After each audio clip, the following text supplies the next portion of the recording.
All right, guys, LEDPowersport back here with this 2024 ZR120 youth sled. We found out in our last video here, showing you how to check AC versus DC voltage on the headlight plug to see if you need a rectifier or if you can go without it. We found out that this specific sled, and that would mean that most of these 120 youth sleds are all actually AC current, except for their LED, which runs obviously back there to the back. They did put LEDs on some of these, but as far as the headlight plug, it is a AC current snowmobile. So you're going to need an AC versus DC conversion, basically, a rectifier kit. That would be our H4 rectifier, and that would plug right in here. So don't go without that on these used sleds. You don't want to burn down your sled. So we're going to have to come over here to our H4 style high power series 130 watt bulbs. That's what we're going to be tossing in. There they are right there. PowerSport LED headlights, H4. These are designed and tested by fellow riders. So we'll grab that kit. This kit actually has 2 of these bulbs in here. We're only going to need 1. So we'll set that there on the sled, and we're going to come over here and look at our rectifiers. We got H13 rectifiers down there, H4 up here. So over here, we're only going to need a single for this, obviously, as well. So I'll be back in a second. We'll have these opened up and show you what they look like. Then we got our high power series H4 bulb here. Most of them come with a business card, obviously, discount code as well on the back for repeat customers. We got our vinyl all-weather decal to toss on your sled if you would like. And our instruction manual. That's just a generalized instruction manual. And here are our H4 high power series LEDs. There they are right there, same connector. So on the second here, I'll show you how to toss these into the sled. So one thing to mention too, I don't know if I mentioned that to you before, I'm sure you noticed I had my gloves on. Always toss on your rubber, nitrile, or latex gloves, just so you're not getting hand oil on anything. And if you install without gloves, it does void all your warranties. So just make sure you toss on those gloves, because with that hand oil can burn out these chipsets. And no handling, trying to handle without gloves, the back of the bulb doesn't count as wearing gloves. Your warranty will be voided, sadly, but it's too dang easy to transfer that hand oil from connectors and stuff to chips. So yeah, just so you guys know that ahead of time. I'm gonna take your rectifier, your H4, and it's gonna plug right directly into this connector. So we can do that first here. Come over to the connector. That's gonna plug right into there. So you're gonna take your male end, plug it into the female end, and plug right in there. And I will be back shortly with it all plugged in to show you. Okay guys, so we just wanted to verify the actual voltage here and just show you. So connected obviously the black to the common or ground on that side, red to the positive there. And then we switched our multimeter here to DC volts, and you can see there it's on DC now. And now we're getting our actual DC output. We're at 12.8 to 13.4. That's a pretty dang good consistent range. It's varying based on that idle. But you actually get power directed now from that rectifier that we just plugged in. So that means you have DC power now here. And our rectifiers are working as they should. Now you're safe to plug in your LED, and you shouldn't have any issues. Just see how that works. Here she is plugged in, and as you can see, there's the rectifier. And there is the connector, which would have been the same as that, except now you can convert that power through this box into DC current, which is what we need for LEDs. So leave that sit right there for now. On these 120s, you're gonna have your little moisture seal here. You're not gonna need that. That's gonna get left off, obviously, for our LEDs. All of our LEDs, you're gonna wanna leave that off. It just keeps in too much heat and stuff. There can be clearance issues too. I know some people try to cut them and stuff. Don't do that. It's too easy for it to melt and just heat up stuff, and it's really not needed as long as you have the LED put in correctly. So then you're going to come up here, and you've got your little clip you can see in there that's spring loaded. So you're going to push in, twist it, and that's going to be counterclockwise, and take that out. And I would leave it just how it came out, set it right down there so you know how to put it back in. You're going to reuse that. There's your old halogen bulb. See, top prong towards the top, bottom 3 there, and it just will sit right back in. You can kind of see how when you get your LED, how it'll just sit back in there. Yeah, so then that will just sit right there for now. And there's the empty housing, and you're gonna go and grab your High Power Series H4 130 watt bulb. And there she is right there. See that? LEDPowersport signature branding, our signature green. That's the best bulb that we sell. Nobody else has these custom green bulbs like this. We actually pay a lot to have these made. So this is going to twist. It's a clockable LED too. That's why I like them so much. You can actually adjust that beam pattern right here on the bulb itself. Get rid of any of those dark spots and just improve that beam. So you're not blinding people, and then just have so much better light output as well. So kind of show you how this goes. You can see it kind of turning. So it's an indexable or clockable LED bulb. And you can see the little clicks as you turn it. And when you hit that open spot, that'll pop right off. So you're going to remove that. Be careful when taking it off so you don't damage the chipsets. Going to remove that and see all those little indents there. That's what you find in a really high quality bulb, is index marks like that.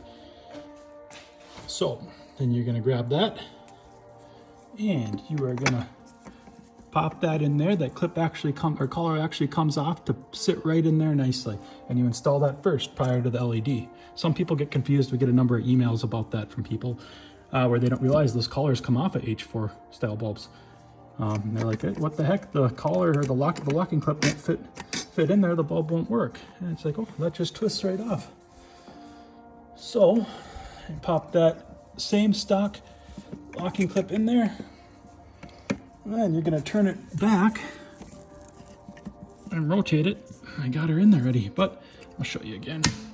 So counterclockwise to take it off, clockwise, push down and turn clockwise to lock in place. And there it is, locked right in place how you want it. And you're gonna go over here, get your LED, see that nice little rubber O-ring seal in there, seal out moisture. That's why you don't have to worry about those rubber boots on the back. It just seals so much better than the stock halogens. So push that in, lightly turn it. Usually you're gonna wanna turn that clockwise. So I like to start out with running these chipsets. You know, that's more up and down. I like them side to side usually. That's just my personal preference as far as beam pattern. That's gonna vary if you want it side to side or up and down, depending on the specific housing and the reflectors. So just so you're aware. And it's, like I said, is an indexable LED, so you can hear it click every little more degree that you turn it. And coming back to this here, just so you guys know how to tell if it's up and down or versus horizontal or vertical. You got your little bit bigger side mark here, and then a little line up there as well.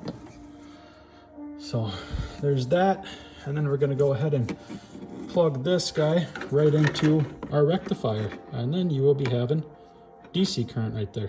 So we just got this plugged right in there. She's all connected, and what you're going to want to do is come over and grab some zip ties, and you're just going to want to tie those all nicely up just so they're not rattling and bouncing around making a bunch of noise or damaging anything.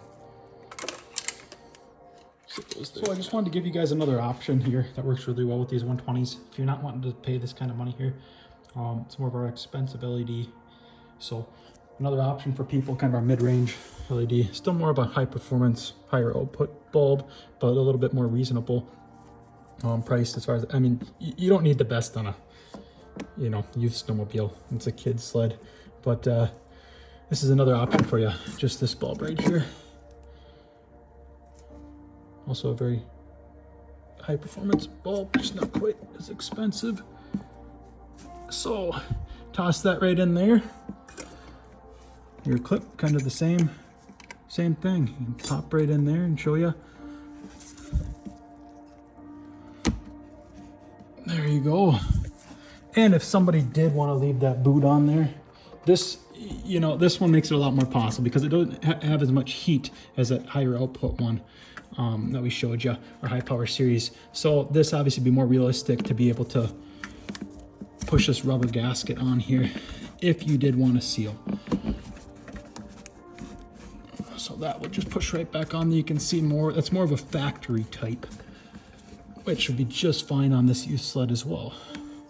So I just want to look at getting people, you know, more options. You know, plugs in the same exact way as that 130 watt that we have. There, plugs right in, more of a factory look than you just have. Instead of, you know, a little bit more wires on this thing, you just have your rectifier that you're adding in. And no fan to worry about either. Plugs right into like that, and then you just have this little AC/DC rectifier, H4, to tie right in like that. So we'll start that up with this and show you how that looks as well. So here she is, guys. See, way the heck brighter light, and this is in a shop here with, we got 7,500 lumen for working beyond bright LEDs up there. So I mean, you're even seeing this light here in that type of shop. Pretty consistent beam as well. Not seeing really much off or flickering. I mean, that looks a heck of a lot cleaner than that old halogen. Pretty impressive. And then you got your LED on the back.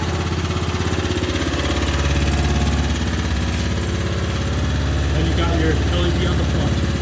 Running just fine. We'll rev it up a little bit too. I do this myself. I don't have anybody else in the shop with me today.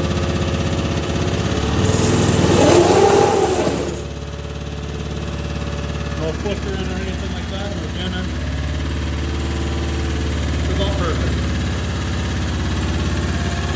Looks like a much cleaner, newer model sled with that LED in there. I'm sure you guys would agree with that. Got a comparison shot for you here too. That's that halogen. Heck of a lot more of a yellow glow. You can see it on the sled versus the white. Then I'll plug in another LED too so you can see in the same way. So there's the LED.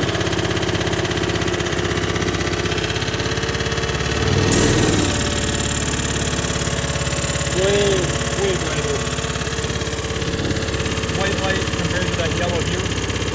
That's what we want. That's what these LEDs look like. I was just telling you. The ones that you can leave the road boot on if you want. A little more cleaner look. Let's look at your copper and your chipsets and high and low beam capable. This sled obviously only has one beam, which is just the high, as we found out. So this is going to get plugged in right here, and I will show you the difference. So we got her all tied up here with zip ties, guys. It's, you know, somewhat what it should look like. We are going to go with these more cleaner looking LED and rectifier here combo, just because it's not needed to put that expensive of a high power series bulb in here. Works a little bit cleaner and nicer. It doesn't get damaged, you know, because the kid's gonna be driving this. So that's what it looks like.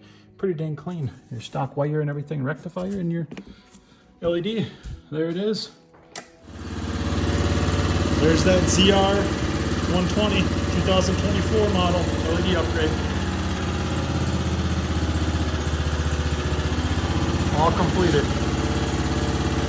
Pretty easy install. But if I wasn't videoing, it probably could have been done in, I'd say, 10-minute upgrade, realistically. You know, that's with putting it, jacking it up and everything too on the trick lift. Definitely a worthwhile upgrade. Pretty reasonably priced too. Your kid will love it. And it looks like a much more updated, newer machine. Look how bright that is. And that's in a dark garage.